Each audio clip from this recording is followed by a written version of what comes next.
Amerika Serikat geger. 30 kapal dari armada Angkatan Laut Amerika Serikat yang membanggakan diri sebagai yang terkuat di dunia telah musnah di tangan satu-satunya kapal selam. Dalam latihan rimpak tahun itu, Angkatan Laut AS yakin akan kemenangan mutlak armadanya. Kapal selam nuklir, kapal perusak Aegis, dan peralatan tercanggih mereka punya segalanya. Namun, Indonesia berbeda. Hanya satu kapal selam diesel tua berbobot 1.200 ton, itulah KRI Hiu, milik Tentara Nasional Indonesia Angkatan Laut. Selama 12 hari, tanpa pernah terdeteksi, armada Kekaisaran Amerika Serikat hancur total. Apa yang sebenarnya terjadi? Kisah mengejutkan tentang pemburu senyap yang menghancurkan kebanggaan militer Amerika Serikat kini dimulai. 30 kapal. Itu adalah rekor yang dicapai oleh kapal selam yang menenggelamkan armada saya. Hanya satu kapal selam, kapal perusak, kapal fregat, bahkan kapal induk yang saya tumpangi pun termasuk. Anda mungkin tidak bisa membayangkan betapa mengejutkannya angka ini. 30 kapal itu sama saja dengan menenggelamkan seluruh angkatan laut negara kecil. Yang lebih mengejutkan adalah hal lain. Kami sama sekali tidak pernah mendeteksi kapal selam itu. Tidak tertangkap radar, tidak tertangkap sonar, bahkan tidak tertangkap oleh peralatan pendeteksi helikopter anti kapal selam. Ia muncul seperti hantu, lalu menghilang seperti hantu. Nama saya Robert Harrison. Saya telah bertugas di Angkatan Laut Amerika Serikat selama 30 tahun, dan pada tahun 2004, saya berpartisipasi dalam latihan rimpak sebagai Komandan Armada ke-7. Apa itu rimpak? Itu adalah singkatan dari Rim of the Pacific. Latihan maritim multinasional yang diselenggarakan setiap 2 tahun di perairan Hawaii merupakan latihan maritim terbesar di dunia. Pada bulan Juni tahun itu, seperti biasa, saya sangat yakin. Lautan di depan pangkalan Pearl Harbor dipenuhi dengan panas yang lembab. Pendingin ruangan di ruang rapat beroperasi penuh, tetapi keringat masih mengalir di punggung saya. Itu 3 hari sebelum latihan dimulai. Semua komandan dari negara-negara peserta berkumpul. Tahun ini 8 negara akan berpartisipasi, kata petugas briefing sambil menunjuk layar. Amerika Serikat, Jepang, Australia, Kanada, Chili, Peru, dan Indonesia, serta Inggris. Saya sempat tersentak mendengar kata Indonesia. Itu adalah kali keempat Angkatan Laut Indonesia berpartisipasi dalam rimpak. Indonesia mengirimkan satu kapal selam kelas Cakra. Sebuah foto kapal selam muncul di layar, lambung hitam dengan bentuk aerodinamis. Tampak biasa saja dari luar, bobotnya sekitar 1.200 ton. Hanya sekitar sepertiga dari ukuran kapal selam kelas Los Angeles kami. Ini adalah kapal selam diesel yang dibangun berdasarkan kelas Type 209 Jerman. Diperkenalkan pada awal tahun 1990-an. Laksamana Angkatan Laut Jepang yang duduk di sebelah saya tersenyum kecil. Saya ikut tersenyum. Kapal selam diesel, siapa yang masih memakai diesel sekarang, pikir saya. Di era kapal selam nuklir, dan itu pun dengan ukuran kecil 1.200 ton. Bagaimana catatan prestasinya di masa lalu? Tanya saya. Petugas briefing membuka datanya. Pada rimpak tahun 2000, 11 kapal ditenggelamkan. Pada tahun 2002, ada catatan 10 kapal ditenggelamkan. Ruang rapat sedikit berbisik-bisik. Itu bukan prestasi yang buruk. Tapi saya tidak terlalu memikirkannya. Ini kan latihan, bukan pertempuran sungguhan. Mungkin hanya keberuntungan, atau negara lain lengah. Siapa komandannya? Namanya tidak diungkapkan. Hanya disebut sebagai seorang veteran. Saya mengangguk. Dan kami beralih ke agenda berikutnya. Sejujurnya, saya sama sekali tidak peduli dengan kapal selam Indonesia. Minat saya tertuju pada kapal selam terbaru Jepang atau kapal selam kelas Collins Australia. Malam sebelum latihan dimulai, saya berada di anjungan kapal induk. Angin Pasifik menerpa wajah saya. Aroma asin menusuk hidung. Matahari terbenam di balik cakrawala. Cahaya merah mewarnai lautan. Besok akan dimulai, kata kepala staf yang berdiri di samping saya. Saya mengangguk. Latihan 12 hari. Armada kita memainkan peran yang sesuai. 30 kapal? Itulah yang membuatnya menarik, bukan? Saya tertawa. 30 kapal ini, termasuk 5 kapal perusak Aegis, 8 kapal fregat tercanggih, dan kapal induk yang saya tumpangi. Ini adalah kekuatan angkatan laut terkuat di dunia. Menenggelamkannya hampir mustahil. Bagaimana dengan kekuatan kapal selam kita? 2 kapal selam kelas Los Angeles kita ditempatkan, dan 1 kapal selam kelas Oyashio dari pihak Jepang, kata kepala staf sambil membolak-balik tablet. Di sisi penyerang, hanya ada 1 KRI Hiu Indonesia dan 1 kapal selam kelas Collins Australia. Saya tertawa mengejek. 2 lawan 3.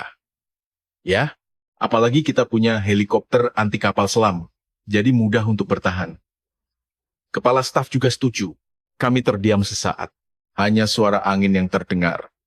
Kegelapan mulai turun.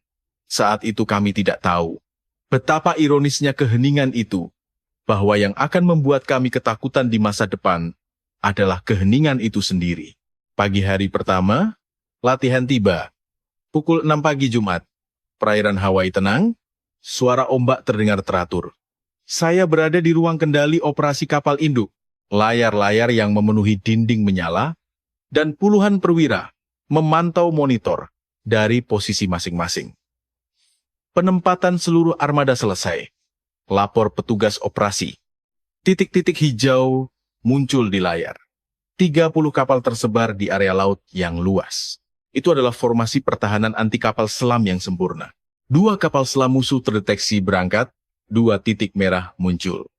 KRI Hiu Indonesia dan kapal selam kelas Collins Australia, keduanya terdeteksi di radar berangkat dari pangkalan Pearl Harbor. Bagus. Sekarang mulai lacak. Saya menyeruput kopi. Cairan hangat mengalir di tenggorokan. Aturan latihannya sederhana. Kapal selam penyerang harus menenggelamkan sebanyak mungkin kapal armada kami. Dengan simulasi peluncuran torpedo. Sebaliknya, kami harus menemukan dan menenggelamkan kapal selam mereka. Laksamana, kapal selam musuh telah menyelam, sudah diperkirakan. Tingkatkan pengawasan sonar. 2 titik merah menghilang dari layar. Itu wajar. Kapal selam tidak tertangkap radar saat menyelam.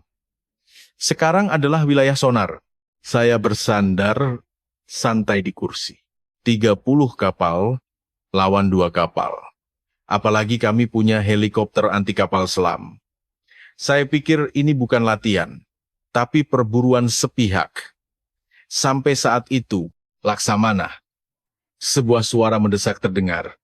Itu perwira yang bertanggung jawab atas sonar. Wajahnya pucat.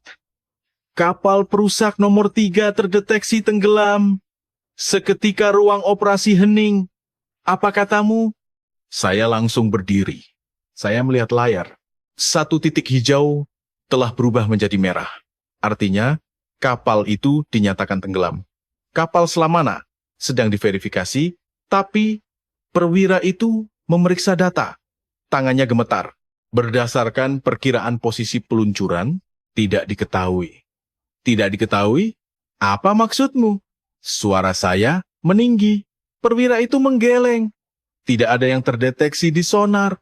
Tidak ada suara peluncuran torpedo, tidak ada suara propulsi. Itu mustahil. Torpedo yang diluncurkan pasti akan menimbulkan suara.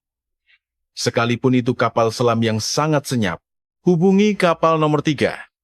Perintah kepala staf. Sambungan radio terhubung. Kapal nomor 3. Di sini. Kami telah mengonfirmasi simulasi torpedo mengenai sasaran. Dinyatakan tenggelam. Suara kebingungan terdengar dari radio. Apakah kalian mendeteksi kapal selam musuh? Tidak. Tidak ada yang terdeteksi. Saya mengertakkan gigi. Kami diserang dalam kontak pertama. Dan itu tanpa jejak sama sekali. Pasti ada kesalahan, kata kepala staf. Saya juga mengangguk. Mau tak mau, mungkin keberuntungan atau kesalahan sistem. Tapi 30 menit kemudian, laporan lain masuk. Fregat nomor 7 terdeteksi tenggelam. Dan 1 jam kemudian, Kapal perusak nomor 10 terdeteksi tenggelam. Suasana di ruang operasi mulai berubah. Titik-titik hijau satu persatu berubah menjadi merah. Tapi yang aneh adalah kapal selam musuh masih tidak tertangkap di sonar. Kerahkan helikopter anti kapal selam, perintah saya. Suara saya terdengar tegang. Sebarkan pelampung pendeteksi akustik ke seluruh area laut. Kita harus menemukannya. 2 helikopter lepas landas. Suara baling-baling terdengar hingga ruang operasi. Posisi helikopter ditampilkan di layar. Pelampung-pelampung terlihat jatuh ke laut. Saya menahan napas dan menunggu. 30 menit berlalu. Tidak ada sinyal. 1 jam berlalu. Masih hening. Dan dalam keheningan itu, kapal lain ditenggelamkan. Menjelang akhir hari pertama latihan, kami sudah kehilangan 6 kapal. Malam itu saya tidak bisa tidur. Saya berbaring di tempat tidur, di kabin komandan, menatap langit-langit. Suara AC terdengar teratur.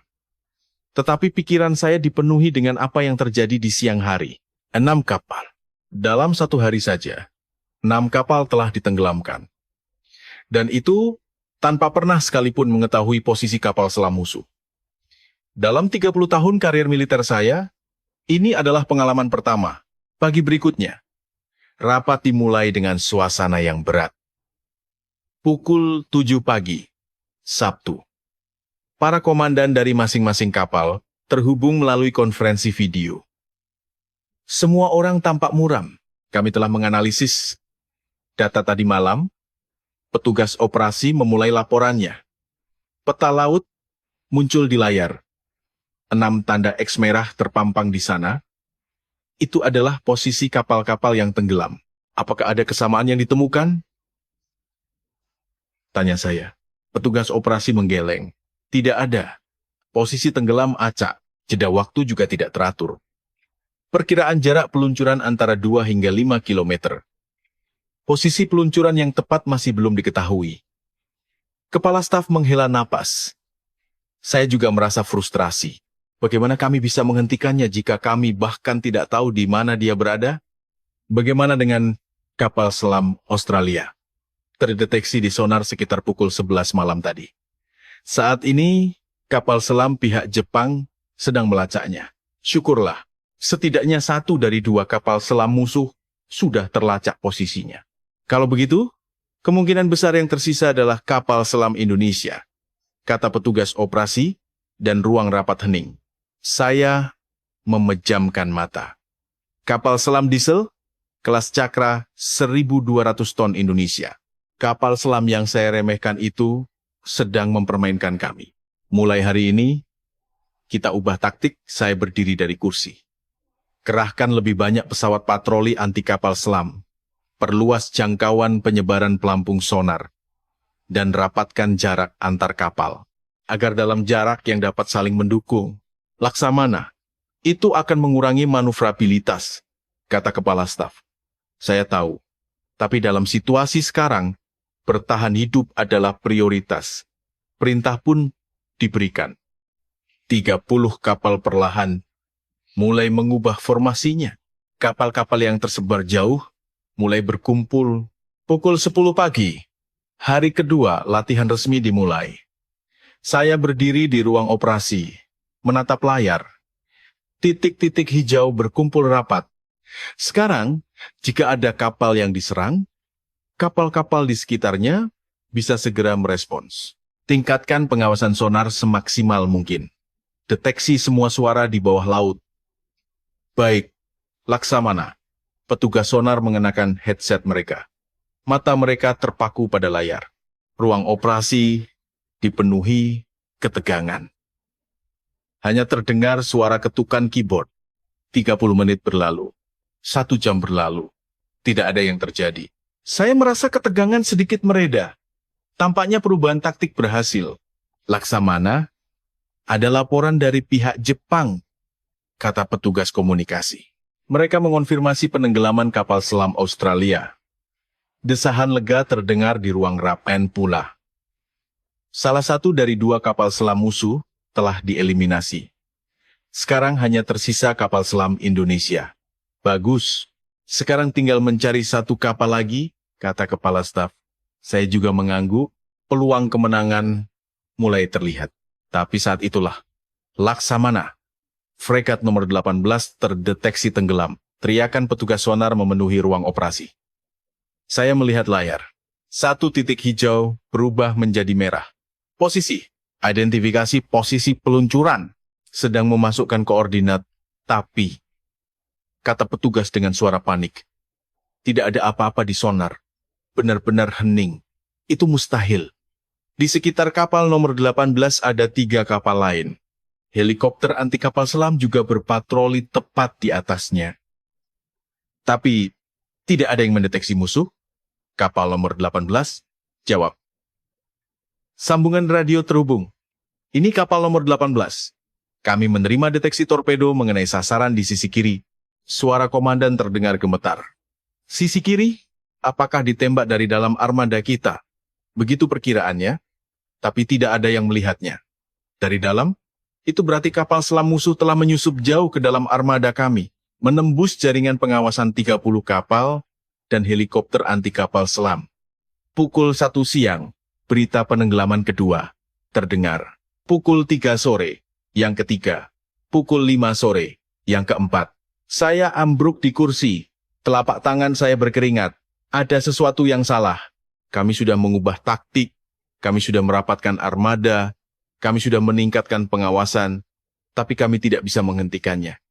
Laksamana, kepala staf mendekat. Wajahnya juga pucat. Ini tidak normal. Apa maksudmu? Benar-benar hening. Seolah-olah tidak ada apa-apa di laut. Saya melihat layar lagi. 10 titik merah. Dalam 2 hari, kami kehilangan 10 kapal. Tanpa kami ketahui di mana musuh berada. Periksa sistem sonar. Sudah kami periksa 3 kali. Tidak ada masalah. Kalau begitu, saya tidak bisa melanjutkan kata-kata saya. Jika sistemnya normal, berarti kapal selam musuh benar-benar tidak mengeluarkan suara sama sekali. Tapi itu mustahil. Kapal selam pasti akan menimbulkan suara begitu bergerak. Suara propeller, suara gesekan air, suara mesin. Keheningan total tidak mungkin terjadi.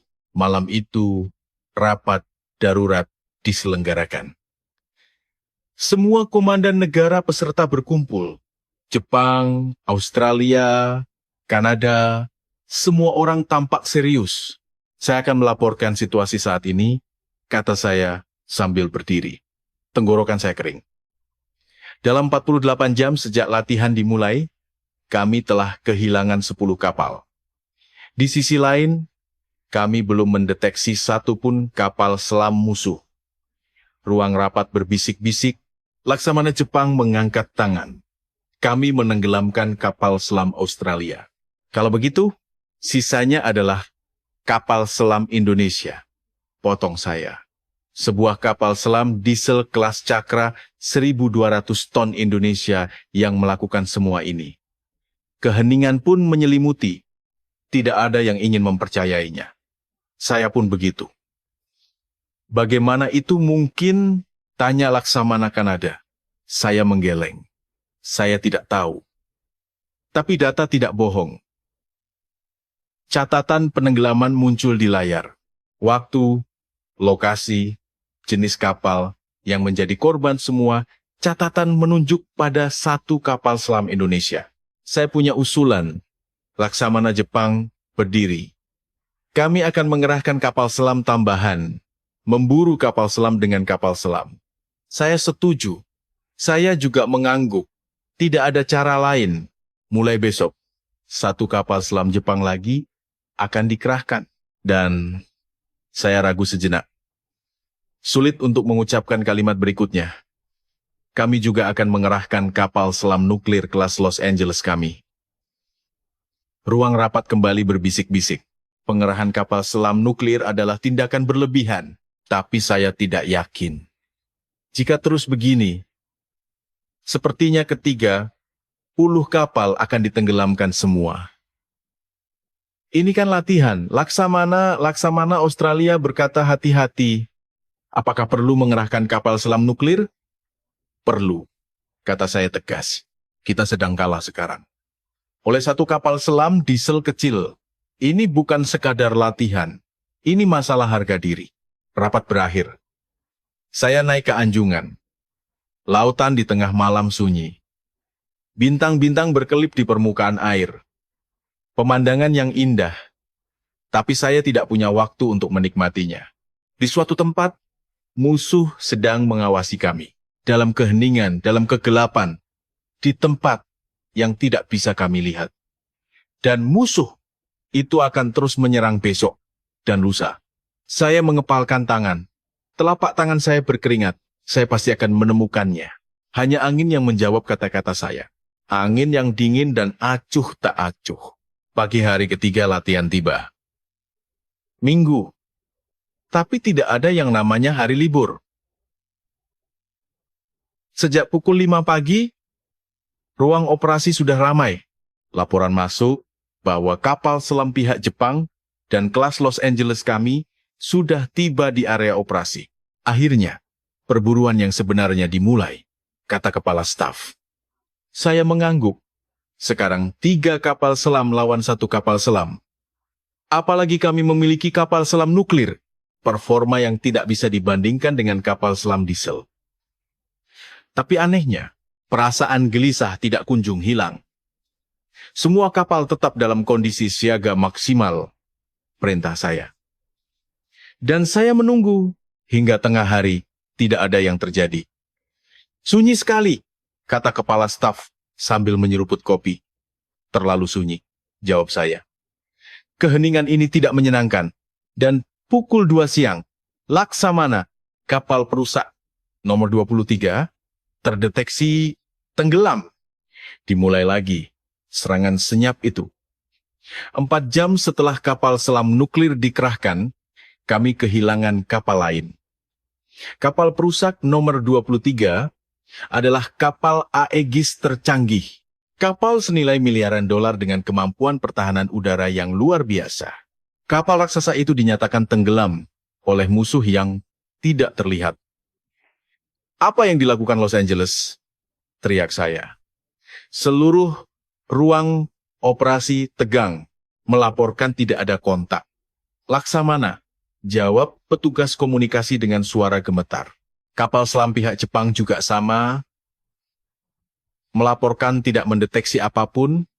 Saya memukul meja dengan kepalan tangan. Suara tumpul bergema. 3 kapal selam telah dikerahkan. Helikopter anti kapal selam memenuhi langit. Tapi musuh masih tidak terlihat. Sebarkan lebih banyak pelampung sonar. Kita harus menemukannya. Meskipun harus membalikan seluruh area laut. Laksamana, kami sudah menyebar lebih dari 500 pelampung. Kalau begitu, sebarkan 1000. Suara saya menggema di ruang operasi. Semua orang menatap saya. Kepala staf mendekat dengan tenang. Laksamana, tenanglah. Tenang katamu? Tidakkah kau tahu kita sedang kalah sekarang? Saya terengah-engah. Dada saya terasa sesak. Dalam 30 tahun karier militer saya, ini adalah pertama kalinya saya merasakan ketidakberdayaan seperti ini. Hari keempat latihan berlalu. Jumlah kapal yang tenggelam meningkat menjadi 15. Separuh dari 30 kapal telah hancur dalam 4 hari. Dan kami masih tidak tahu posisi kapal selam Indonesia. Pasti ada pola. Saya memanggil petugas operasi. Senin sore. Di meja rapat di sudut ruang operasi. Analisis semua data lagi. Waktu serangan, lokasi, jenis kapal yang menjadi korban, apa saja. Sudah kami analisis, tapi lakukan lagi. Petugas operasi mengeluarkan tabletnya. Jari-jarinya bergerak cepat di layar. Saya menyeruput kopi. Kopi itu sudah dingin. Tapi saya tetap meminumnya.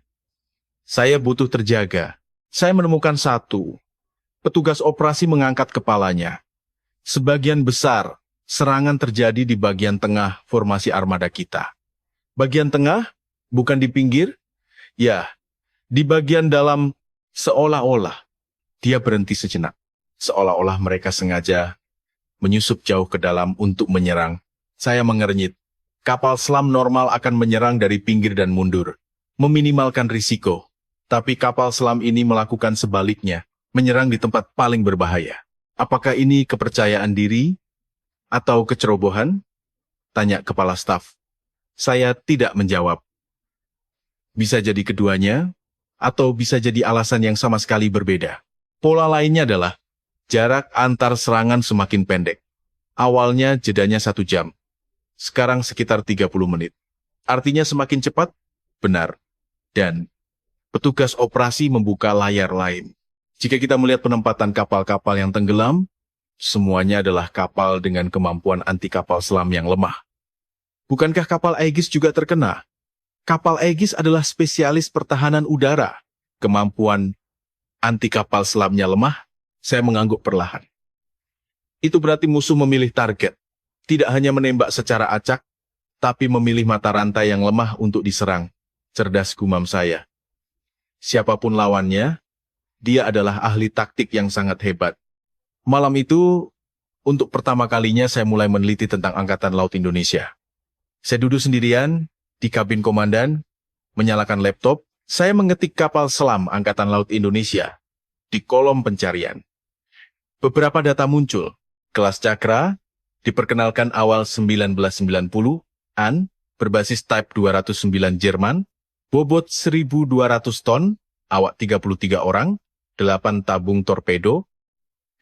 Dari angka-angka itu, tidak ada yang istimewa. Itu adalah kapal selam diesel biasa. Tapi mata saya terpaku pada bagian catatan prestasi masa lalu. Rimpak 2011 kapal ditenggelamkan, tak terdeteksi. Rimpak 2002, 10 kapal ditenggelamkan. Sukses meluncurkan rudal harpun. Saya menatap layar. Setiap kali berpartisipasi, kapal selam ini mencatat penenggelaman 2 digit. Dan tidak pernah terdeteksi. Bukan kebetulan, gumam saya. Ini bukan keberuntungan. Ini adalah keahlian. Keahlian awak kapal yang terlatih secara sistematis dan sangat terampil. Saya melihat keluar jendela. Lautan terhampar gelap. Di suatu tempat di kegelapan itu, ada kapal selam itu. Bergerak dengan tenang, sangat tenang. Hari ke-6 latihan tiba. Jumlah kapal yang tenggelam sudah melewati 20. Saya hampir tidak tidur sama sekali. Lingkaran hitam di bawah mata saya semakin gelap, dan tangan saya terus gemetar, karena terlalu banyak kafein. Laksamana, kepala staf mendekat dengan hati-hati. Itu pagi Rabu. Ada usulan dari pihak Jepang. Usulan apa? Mereka mengusulkan untuk menempatkan 3 kapal selam secara berurutan untuk membentuk jaringan pengawasan. Membuat dinding yang tidak bisa ditembus. Saya menggeleng.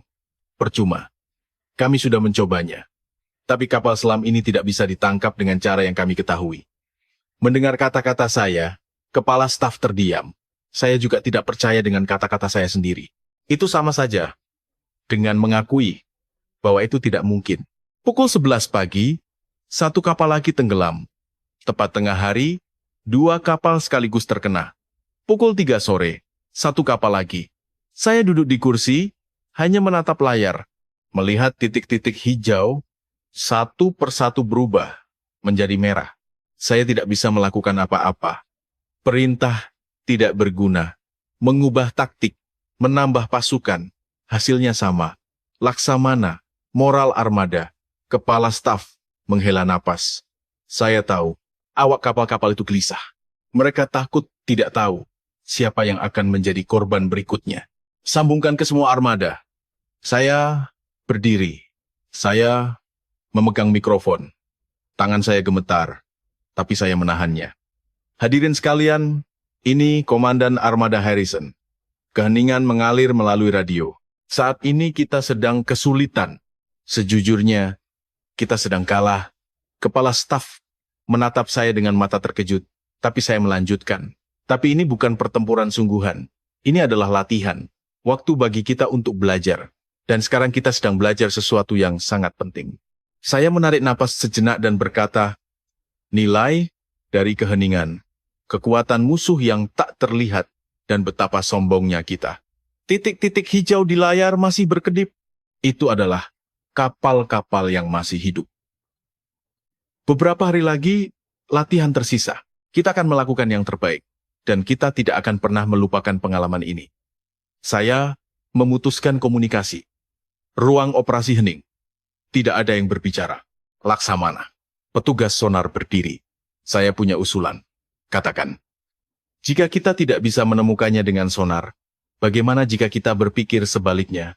Sonar mendeteksi keheningan. Mata saya membelalak. Petugas itu melanjutkan penjelasannya. Laut selalu memiliki suara. Ikan, ombak, kapal. Tapi ketika kapal selam lewat, suara itu terhalang. Kita menyebutnya bayangan akustik. Bagaimana jika kita mencarinya? Apakah itu layak dicoba? Ada gunanya dicoba. Saya mengangguk. Rasanya seperti berpegangan pada selai rumput kering. Baik, lakukan. Keesokan harinya, hari ke-7 latihan. Petugas sonar mulai mengawasi laut dengan cara baru. Bukan mencari suara, tapi mencari keheningan. Itu paradoks. Sepanjang pagi, tidak ada hasil. Tapi sekitar pukul 2 siang, petugas itu berteriak, "Laksamana, ada sesuatu." Saya berlari. Saya melihat layar sonar. Sebuah bayangan akustik yang samar terlihat. Sangat kecil dan samar, tapi jelas ada. Apakah itu? Tidak bisa dipastikan. Tapi ada kemungkinan. Saya segera memutuskan, kirimkan koordinatnya ke Los Angeles. Perintahkan untuk mendekat. Kapal selam nuklir kebanggaan Angkatan Laut AS mulai bergerak. Menuju bayangan akustik itu, 30 menit berlalu, 1 jam berlalu, dan Laksamana, ada laporan dari Los Angeles, kata petugas komunikasi, sambil melepas headsetnya. Wajahnya dipenuhi rasa frustrasi. Mereka bilang meleset. Bayangan itu menghilang. Saya ambruk, kaki saya lemas. Dan fregat nomor 14. Terdeteksi tenggelam. Kami diserang lagi. Saat kami melacak musuh, musuh menyerang di tempat lain. Malam itu, menjelang hari ke-8 latihan, saya berdiri sendirian di geladak kapal induk. Langit malam dipenuhi bintang-bintang yang seolah-olah akan tumpah. Angin menerpa wajah saya. Dingin dan tidak peduli. 25 kapal telah ditenggelamkan. Hanya 5 kapal yang tersisa. Kita kalah, gumam saya. Saya tidak ingin mengakuinya, tapi itu kenyataannya. Kekalahan telak. Armada kami hancur oleh 1 kapal selam. Suara langkah kaki terdengar dari belakang. Itu kepala staf. Laksamana, saya tahu, jawab saya. Besok akan berakhir latihan yang mengerikan ini. Tapi kita belajar sesuatu. Apa yang kita pelajari? Ketidakberdayaan? Pahitnya kekalahan? Kepala staf berdiri di samping saya. Dia juga menatap cakrawala. Kerendahan hati. Mendengar kata-katanya saya menoleh. Kita terlalu sombong. Kita membanggakan diri sebagai angkatan laut terkuat di dunia. Tapi lihat sekarang, kita dikalahkan seperti ini oleh negara kecil dengan kapal selam kecil. Saya tidak mengatakan apa-apa. Kata-kata kepala staf benar. Pengalaman ini akan membuat kita lebih kuat. Saya harap begitu. Saya melihat ke laut lagi. Di suatu tempat di kegelapan itu, ada kapal selam itu. Kapal selam diesel. 1.200 ton. 33 awak. KRI. Hiu. Saya tidak akan pernah melupakan nama itu. Pagi hari ke-9 latihan, saya mengambil keputusan. Saya harus bertemu langsung. Komandan kapal selam yang membuat kami seperti ini. Kamis pagi, pukul 8. Saya memberi instruksi kepada petugas komunikasi di ruang operasi hubungi pihak Indonesia. Sampaikan bahwa saya ingin berbicara dengan Komandan KRI Hiu. Laksamana berkomunikasi langsung dengan kapal musuh saat latihan itu. Saya tahu. Tapi ini perlu. 30 menit kemudian, sambungan terhubung. Ini KRI Hiu, Angkatan Laut Republik Indonesia. Sebuah suara tenang terdengar dari radio bahasa Inggris dengan aksen Indonesia.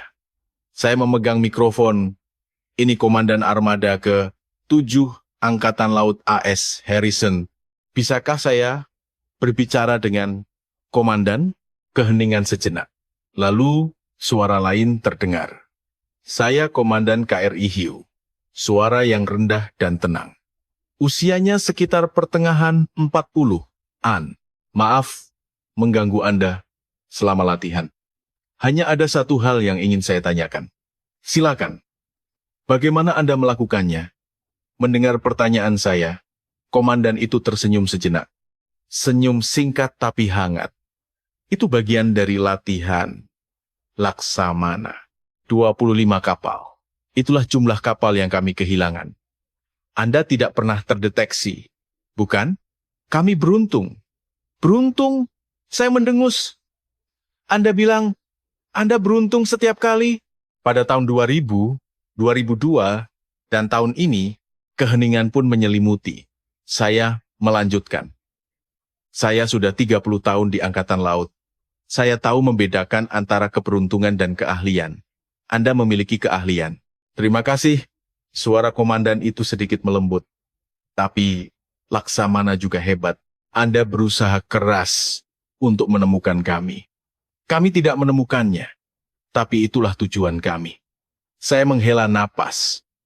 Lalu saya menanyakan hal yang benar-benar ingin saya ketahui. Apa rahasianya? Keheningan. Jawab komandan singkat. Hanya diam. Tidak bergerak lebih dari yang dibutuhkan. Tidak membuat suara lebih dari yang dibutuhkan. Hanya itu. Saya tidak bisa mempercayainya. Prinsip sesederhana itu. Latihan akan berakhir besok. Ini hari terakhir, kata saya. Kami akan menemukan Anda. Pasti. Silakan coba. Laksamana. Ada tantangan dalam suara komandan itu. Tapi itu bukan ejekan. Itu adalah rasa hormat. Kalau begitu, sampai jumpa besok. Sampai jumpa di laut. Komunikasi terputus. Saya meletakkan mikrofon dan duduk di kursi. Diam. Hanya itu. Kepala staf menggeleng. Mudah diucapkan, tapi sulit dilakukan. Benar, saya mengangguk. Kami juga berusaha untuk diam, tapi sepertinya tidak sehebat mereka. Sore itu, saya memanggil petugas informasi. Kumpulkan semua data tentang Angkatan Laut Indonesia, terutama tentang unit kapal selam. Baik, Laksamana. 2 jam kemudian, petugas itu datang membawa setumpuk berkas tebal. Cukup banyak data. Ya, saya mengambil berkas itu. Angkatan Laut Indonesia mengadopsi teknologi kapal selam dari Jerman pada awal tahun 1990. Awalnya, mereka mengimpor unit lengkap, lalu beralih ke produksi berlisensi. Jelas petugas itu, total ada 9 kapal yang dioperasikan. Semuanya kelas Cakra. Bagaimana dengan pelatihan awak kapal? Dikenal sangat ketat. Proses seleksi ketat dan masa pelatihan panjang. Saya membalik berkas itu. Proses pelatihan dijelaskan secara rinci. Pelatihan manajemen kebisingan, mata saya terpaku pada satu paragraf. Awak kapal dilatih untuk tidak pernah membuat suara keras di dalam kapal selam. Bahkan saat makan, mereka menangani peralatan makan dengan hati-hati. Peralatan makan? Tanya kepala staf terkejut. Ya, mereka percaya bahwa bahkan suara garpu dan pisau yang berbenturan bisa bocor keluar. Saya menarik napas. Itu sejauh itu. Semua awak kapal membiasakan diri dengan keheningan. Ada lagi, petugas itu membuka halaman lain. Kelemahan kapal selam diesel adalah kebisingan, terutama suara saat generator beroperasi. Tapi kapal selam Indonesia dikenal memiliki manajemen baterai yang sangat baik. Berarti mereka hanya bergerak dengan baterai sebagian besar waktu. Generator hanya dioperasikan seminimal mungkin saat sangat diperlukan. Saya menutup berkas itu. Sekarang saya mengerti. Ini bukan masalah teknologi, ini masalah pelatihan. Setiap awak kapal telah menanamkan pentingnya keheningan dalam diri mereka. Bisakah kita melakukannya? Tanya saya. Petugas itu menggeleng. Kapal selam nuklir berbeda. Strukturnya berbeda. Cara operasinya juga berbeda. Kita tidak bisa meniru cara mereka. Tentu saja, saya melihat keluar jendela. Matahari mulai terbenam di barat. Tapi kita bisa belajar. Sikapnya, rasa hormat terhadap keheningan. Malam itu, Rapat operasi terakhir diadakan. Besok latihan akan berakhir. Latihan panjang 12 hari akan selesai. Saya berdiri di depan para komandan negara peserta. Besok adalah hari terakhir saya memulai. Saat ini hanya tersisa 5 kapal. Sejujurnya, kita sudah kalah. Ruang rapat hening. Tidak ada yang menyangkal. Tapi kita tidak akan menyerah. Di hari terakhir, kita akan mengerahkan semua kekuatan untuk mencari kapal selam Indonesia itu. Apa rencananya? Tanya Laksamana Jepang. Saya menampilkan peta laut di layar. 5 kapal yang tersisa akan dipusatkan di area laut yang sempit. 3 kapal selam juga akan ditempatkan di sekitar sana. Umpan? Benar. Kita akan memancing musuh. Kepala staf melanjutkan penjelasannya. Helikopter anti kapal selam akan menunggu di atas. Begitu musuh menyerang, semua sensor akan mendeteksi posisinya. Tapi sampai sekarang kita belum bisa mendeteksi, bukan? Laksamana Kanada menyela. Saya mengangguk. Benar. Tapi kali ini berbeda. Kita akan mempersempit jarak semaksimal mungkin. Sekalipun sangat senyap, jika masuk dalam jarak tertentu, pasti akan tertangkap. Tidakkah itu berbahaya? Hanya tersisa 5 kapal. Berbahaya, saya mengakuinya dengan jujur, tapi ini adalah kesempatan terakhir kita. Jika besok berlalu, latihan akan berakhir, dan kita akan dicatat sebagai armada yang tidak pernah berhasil mendeteksi kapal selam Indonesia. Keheningan pun menyelimuti. Semua orang berpikir, saya setuju. Laksamana Jepang mengangkat tangan duluan. Kami juga akan berpartisipasi. Satu persatu, tangan-tangan terangkat. Akhirnya, keputusan itu bulat. Baiklah. Operasi akan dimulai pukul 5 pagi besok. Semua bersiap. Rapat berakhir. Saya berdiri sendirian, menatap peta laut. Semua kekuatan ditampilkan di area laut yang kecil. 5 kapal, 3 kapal selam, 10 helikopter. Itu semua yang tersisa dari kami. Besok, gumam saya, besok kita akan tahu jawabannya. Bintang-bintang terlihat di luar jendela. Bintang-bintang tak terhingga menghiasi langit malam. Tapi di mata saya, hanya ada laut. Lautan yang gelap, dalam, dan hening. Di suatu tempat di sana, mereka berada. Bersama 33 awak kapal, menahan napas dalam keheningan. Saya mengepalkan tangan. Sampai jumpa besok KRI Hiu. Angin menerpa wajah saya. Dingin tapi menyegarkan. Malam terakhir latihan. Semakin larut. Pada pagi terakhir latihan, saya tidak tidur 1 jam pun. Pukul 4 pagi Jumat. Koridor menuju ruang operasi kosong. Hanya suara langkah kaki saya yang bergema. Cahaya lampu neon terasa dingin. Saya membuka pintu ruang operasi. Semua staf sudah berkumpul.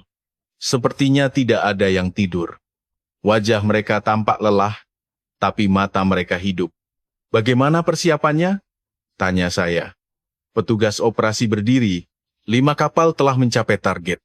Semua ditempatkan dalam radius 10 kilometer. Peta laut muncul di layar. 5 titik hijau berkumpul rapat dalam lingkaran kecil. Kapal selam, yaitu kelas Los Angeles dan 2 kapal selam pihak Jepang, menunggu dalam formasi segitiga. Area laut telah sepenuhnya dikepung. 10 helikopter anti kapal selam berpatroli di udara. Lebih dari 300 pelampung akustik juga telah disebarkan. Saya mengangguk, sempurna. Setidaknya secara teori. Bagus. Operasi dimulai. Tepat pukul 5 pagi. Matahari mulai terbit di atas cakrawala. Cahaya merah mewarnai lautan. Itu adalah matahari terbit yang indah, tapi saya tidak punya waktu untuk menikmatinya. Saya hanya menatap layar. Semua sensor maksimal. Baik, Laksamana. Petugas sonar mengenakan headset mereka dan berkonsentrasi. Ruang operasi dipenuhi ketegangan. Suara keyboard, desisan radio, alarm yang teratur, semua suara terdengar jelas. 30 menit berlalu, 1 jam berlalu. Tidak ada yang terjadi. Lautan tenang. Laksamana, apakah musuh mungkin mengetahui operasi kita? Tanya kepala staf hati-hati. Saya menggeleng. Tidak, mereka akan datang. Bagaimana Anda yakin? Saya merasakannya. Saat berbicara dengan komandannya, dia adalah orang yang menerima tantangan. Pukul 7 pagi, Laksamana, laporan anomali dari fregat nomor 27. Petugas sonar berteriak. Saya langsung berdiri. Apa itu? Bayangan akustik samar? 3 kilometer di selatan kapal nomor 27. Akhirnya, saya segera memerintahkan semua helikopter bergerak ke koordinat itu. Kapal selam juga kepung. Di layar, helikopter-helikopter serentak berbelok arah. Titik-titik yang melambangkan kapal selam juga mulai bergerak. Jarak 2 kilometer. In 5 kilometer. In kilometer. Jantung saya berdetak kencang. Telapak tangan saya berkeringat. Pelampung akustik tambahan. Jatuhkan. Pelampung-pelampung jatuh dari helikopter. Mereka mendarat di laut, memercikkan air. Sinyal terdeteksi. Teriak petugas sonar. Pasti. Ini kapal selam. Posisi terkunci. Koordinat telah dikirim. Saya mengepalkan tangan. Akhirnya kami menemukannya. Setelah 9 hari, ini adalah pertama kalinya kami mengetahui posisi musuh. Los Angeles mulai menyerang. Kapal selam nuklir kebanggaan Angkatan Laut AS bergerak. Siap meluncurkan torpedo simulasi. Siap meluncurkan. Lun. Saat itu, layar sonar berubah. Laksamana, target menghilang. Apa? Sinyalnya terputus. Benar-benar menghilang. Mustahil. Dari jarak 1 kilometer dan dikelilingi oleh begitu banyak sensor, bagaimana bisa menghilang? Cari, temukan dia. Petugas sonar panik, memeriksa layar. Tapi tidak ada yang muncul. Dan 10 menit kemudian, Laksamana, kapal perusak nomor 14 terdeteksi tenggelam. Kami diserang lagi. Saat kami melacak, musuh menyerang di tempat lain. Bagaimana mereka bergerak? Tanya kepala staf. Dengan ekspresi tidak percaya. Saya juga tidak tahu. Baterai, kata petugas informasi. Mereka mematikan generator sepenuhnya dan hanya bergerak dengan baterai dengan daya dorong minimum. Itu sebabnya tidak tertangkap sonar. Bisakah mereka bertahan selama itu? Kapal selam Indonesia memiliki kapasitas baterai besar dan awak kapal mereka terampil dalam manajemen daya. Itu mungkin. Saya mengertakkan gigi, mematikan segalanya, dan hanya bergerak dengan baterai, dan itu saat sedang dikejar. Keberanian yang luar biasa. Pukul 9 pagi, fregat nomor 5 terdeteksi tenggelam. Pukul 11 pagi, kapal perusak nomor 19 terdeteksi tenggelam. Hanya tersisa 3 kapal. Dan akhirnya, jumlah penenggelaman musuh mencapai 28 kapal. Laksamana, kepala staf mendekat. Suaranya gemetar. Hanya 2 kapal lagi yang terkena, dan saya tahu, jawab saya. Hanya 2 kapal lagi, maka ke-30 kapal akan tenggelam semua. Pemusnahan total. Apakah kapal Indo aman? Sejauh ini belum diserang, tapi perkuat pertahanan. Tambah lebih banyak pesawat patroli anti kapal selam. Baik, Laksamana.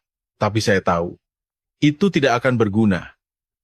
Jika musuh mau, mereka juga bisa menenggelamkan kapal induk kami. Tengah hari berlalu. Sisa waktu 6 jam. Pukul 6 sore, latihan akan resmi berakhir. Laksamana, ada kontak dari pihak Jepang, kata petugas komunikasi.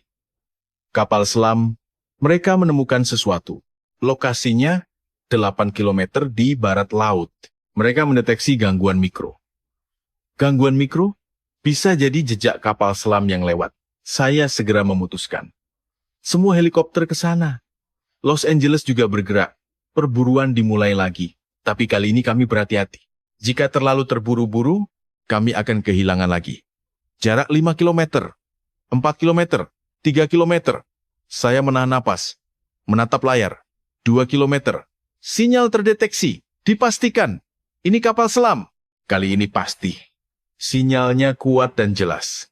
Kepung! Jangan sampai lolos. Helikopter-helikopter berputar di atas. Kapal selam juga mendekat, menjaga formasi segitiga. Jarak 1 kilometer. Pelampung akustik dijatuhkan. Sinyal tetap terjaga. Saya yakin. Kali ini berbeda. Karena itu adalah pengepungan yang sempurna. Los Angeles. Siap meluncurkan. Siap meluncurkan. Saat itulah. Laksamana, kapal nomor 21 terdeteksi tenggelam. Saya membeku. Kapal nomor 21. Kapal itu berada 12 km dari lokasi yang sedang kami kejar. Periksa! Periksa lagi! Sudah diperiksa. Kapal nomor 21 terkena di bagian tengah sisi kiri. Mustahil. Bagaimana kapal selam yang kami kejar bisa menyerang tempat yang berjarak 12 km? Laksamana. Petugas sonar berkata dengan wajah pucat, yang kami kejar itu bukan kapal selam. Apa? Itu umpan. Mereka melepaskan perangkat pemancar suara. Mereka menipu kita. Saya ambruk. Kaki saya lemas. Kami tertipu. Sempurna. Musuh berada di tempat yang sama sekali berbeda saat kami mengejar umpan itu. Dan dengan santai, menenggelamkan kapal nomor 21. 29 kapal. Kata kepala staf dengan suara gemetar. Hanya 1 kapal lagi yang terkena. Dan saya memejamkan mata. Saya tidak ingin mengakui kekalahan, tapi tidak ada pilihan.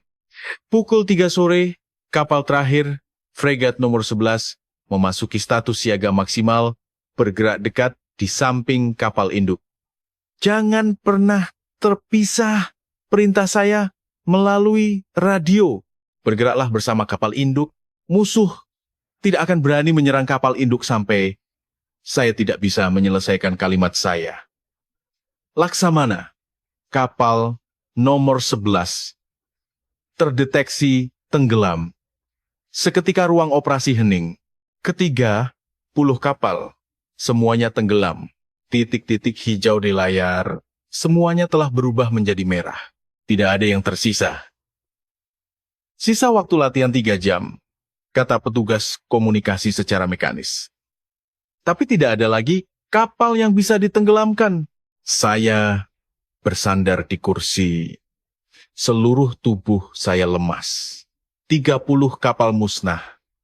Rekor yang belum pernah terjadi sebelumnya dalam sejarah. 1 kapal selam telah memusnahkan armada 30 kapal. Dan itu tanpa pernah terdeteksi sekalipun. Laksamana, kepala staf menyodorkan air. Saya menerimanya dan meminumnya. Tenggorokan saya kering. Kekalahan telak, gumam saya. Tidak akan ada kekalahan yang lebih tragis dari ini. Tapi ini bukan pertempuran sungguhan. Saya tahu. Tapi, saya melanjutkan kata-kata saya. Jika ini pertempuran sungguhan, kita semua akan mati. Keheningan berat menyelimuti ruang operasi, pukul 6 sore. Siren penanda berakhirnya latihan berbunyi. Saya pergi ke geladak kapal induk. Matahari terbenam.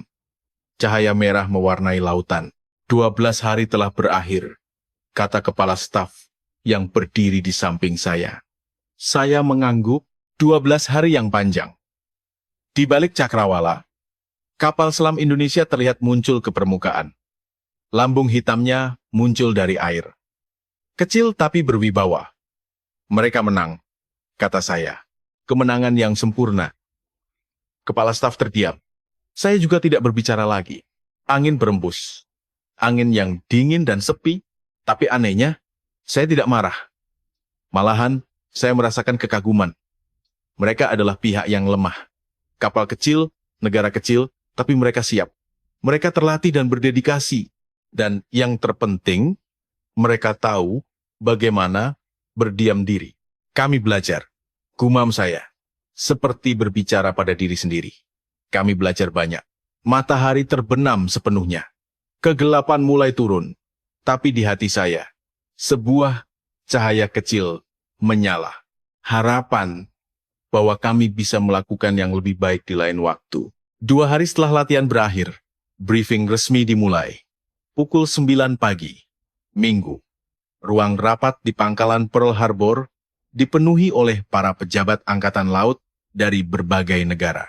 Amerika Serikat, Jepang, Indonesia, Australia, Kanada, semua duduk dalam keheningan. Saya berdiri di depan podium, remote control di tangan saya terasa dingin. Saya berusaha untuk tidak gemetar, tapi tidak mudah.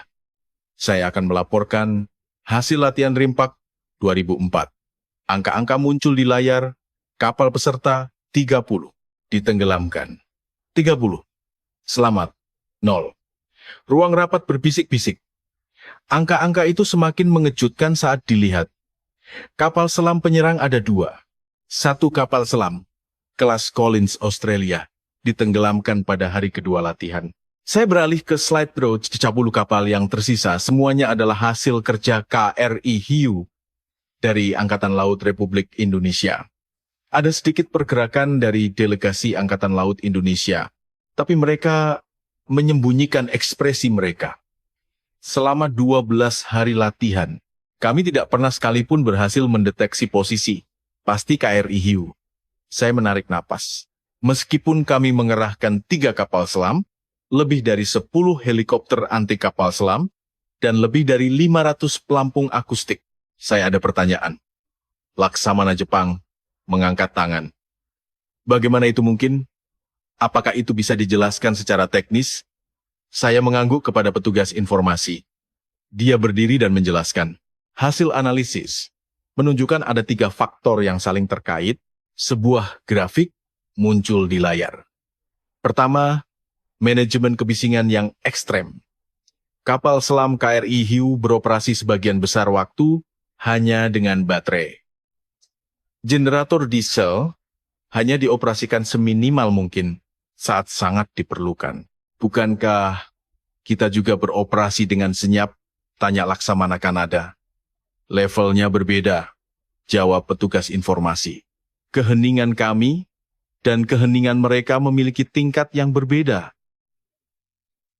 Mereka mendekati keheningan total. Ruang rapat hening. Kedua, taktik yang luar biasa. Slide berikutnya muncul. Posisi-posisi serangan ditandai dengan titik-titik. KRI Hiu tidak menyerang secara acak.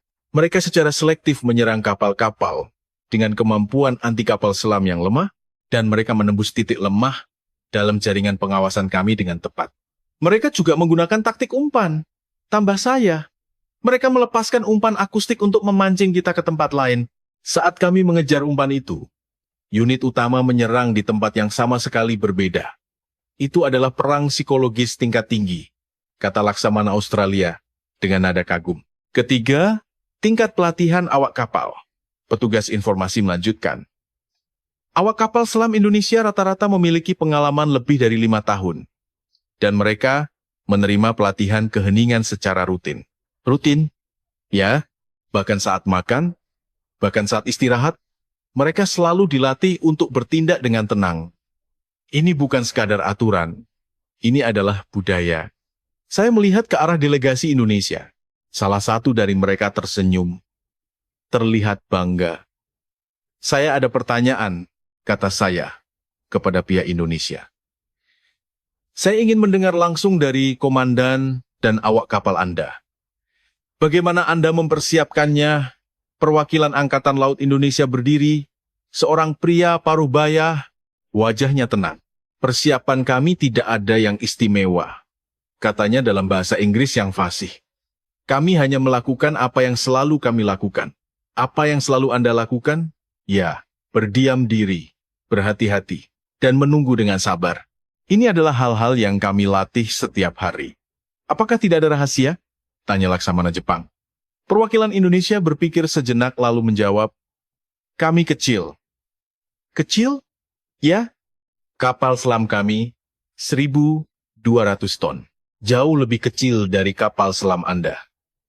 Yang kecil bisa menjadi kelemahan, tapi juga bisa menjadi keuntungan. Dia tersenyum. Karena kecil, kami bisa lebih senyap. Karena kecil, kami bisa lebih lincah. Dan karena kecil, kami lebih gigih. Mendengar kata-kata itu, ruang rapat hening. Kami bukan negara besar. Kami tidak punya banyak sumber daya. Tapi justru karena itu, kami berlatih lebih keras dan bersiap lebih teliti. Saya mengangguk. Saya mengerti. Kelaparan membuat mereka kuat. Kegigihan membuat mereka luar biasa. Terima kasih, kata saya. Saya menyampaikan hormat kepada Anda dan awak kapal Anda. Tepuk tangan meledak di ruang rapat. Awalnya beberapa orang, tapi segera semua orang ikut bertepuk tangan. Itu adalah tepuk tangan meriah. Perwakilan Indonesia membungkuk dalam-dalam. Sore itu, diskusi tidak resmi dimulai. Saya duduk bersama para laksamana dari berbagai negara di ruang rapat kecil. Aroma kopi memenuhi ruangan. Apa yang harus kita pelajari dari pengalaman ini? Tanya laksamana Kanada. Saya menyeruput kopi dan menjawab. Pertama, kita harus membuang kesombongan. Kesombongan? Ya, kita terlalu percaya diri, kita percaya bahwa kita adalah angkatan laut terkuat di dunia, tapi lihat sekarang, kita kalah telak. Laksamana, Jepang mengangguk. Benar, saya juga meremehkan kapal selam Indonesia, karena kecil, tua, dan diesel. Kedua, kita harus belajar bahwa teknologi bukan segalanya. Saya melanjutkan. Kita punya peralatan tercanggih. Kapal selam nuklir, Aegis, sonar terbaru. Tapi kita kalah. Mengapa? Karena pelatihan. Jawab Laksamana Australia. Mereka tidak mengembangkan peralatan, tapi mengembangkan manusia. Tepat, saya mengangguk. Peralatan bisa dibeli, tapi budaya tidak bisa dibeli. Budaya keheningan, budaya kesabaran, budaya mengejar kesempurnaan. Itu tidak bisa dibeli dengan uang. Ruang rapat hening. Semua orang tampak termenung. Ketiga, kita harus menghormati musuh, kata saya terakhir. Kita tidak boleh menilai lawan dari ukuran, teknologi, atau sejarahnya. Semua musuh harus dihormati, agar kita tidak lengah. Saya setuju, kata Laksamana Jepang. Pengalaman ini adalah pelajaran yang menyakitkan, tapi pelajaran yang diperlukan. Malam hari, saya berjalan sendirian di pantai.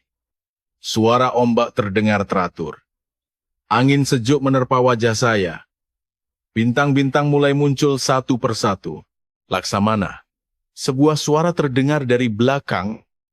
Saya menoleh dan melihat perwakilan Angkatan Laut Indonesia berdiri di sana. Apakah Anda mau berjalan bersama? Tentu saja. Kami mulai berjalan berdampingan. Keheningan sejenak menyelimuti. Maaf, dia memulai.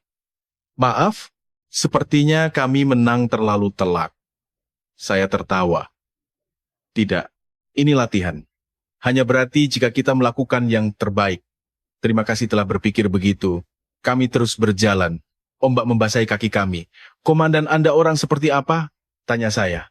Dia seorang prajurit yang luar biasa. Dan seorang guru yang baik, katanya. Guru? Ya.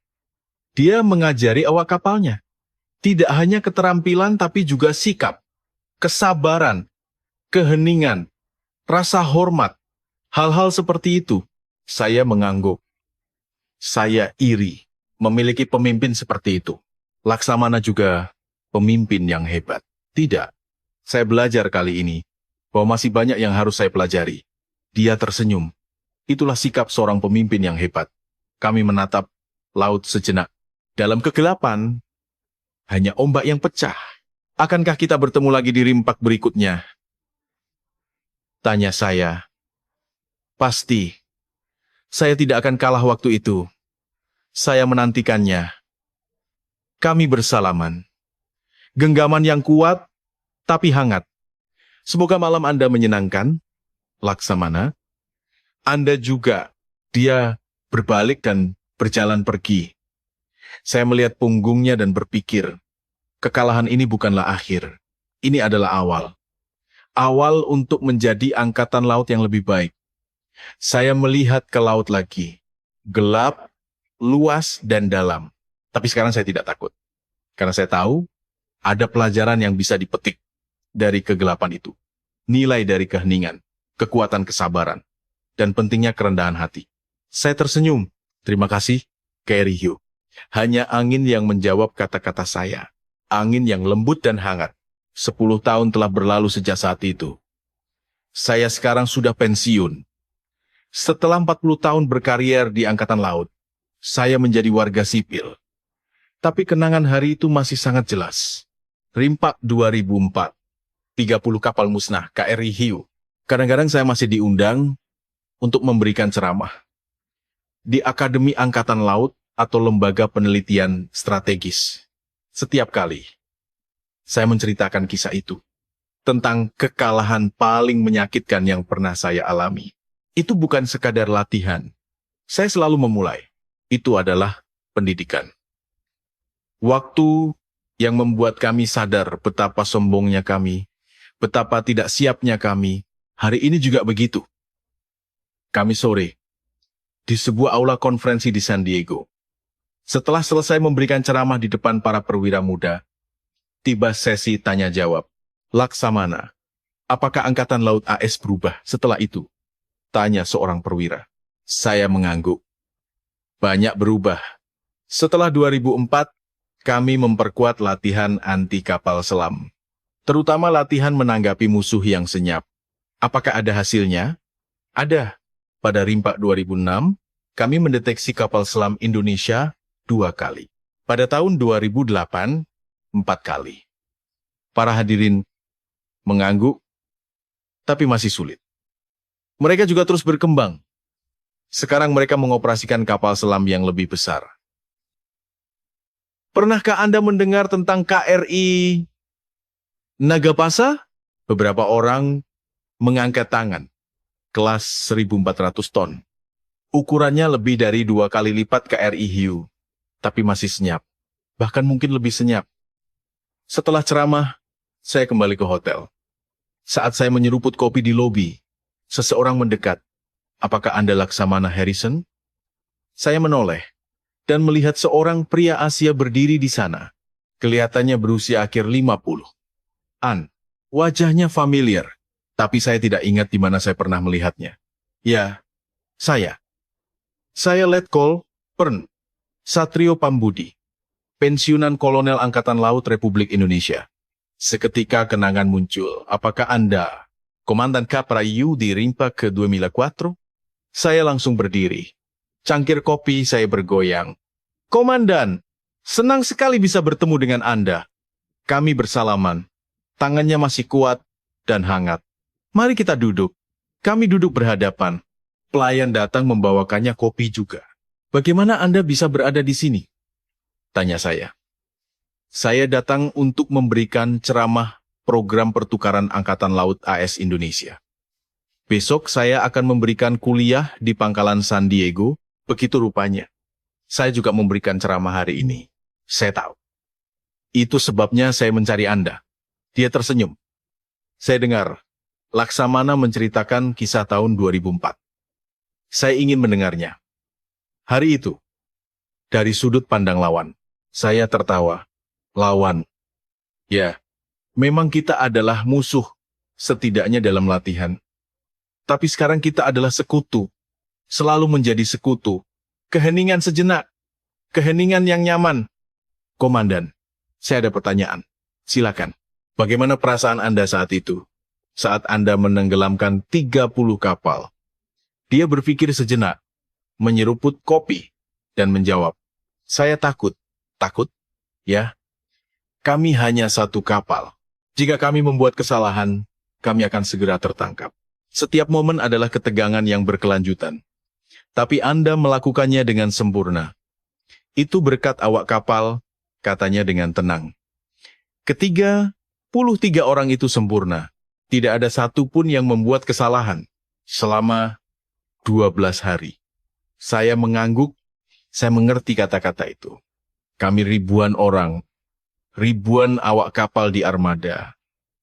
Tapi kami tidak bisa bergerak sebagai satu kesatuan. Itu sulit, benar.